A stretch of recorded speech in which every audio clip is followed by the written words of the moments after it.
Okay, so it's race day today, Guimaras Cycling Fest 2025. We're here for the Enduro Island Assault 2025.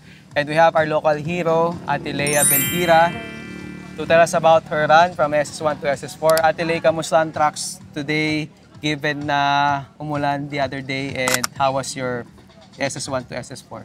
Sa track condition naman, pag uulan, rideable naman lahat ng stages.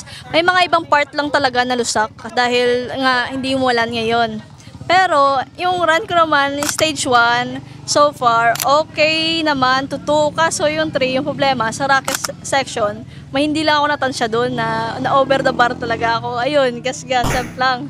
Then, yung stage 4 naman, lang yung ruta. Na-flat ako kalahati ng racetrack pero natapos din hanggang finish line. Okay, so how's your game plan for tomorrow? We still have 4 stages for tomorrow. Magpa-practice ka pa ba or papahinga ka na lang?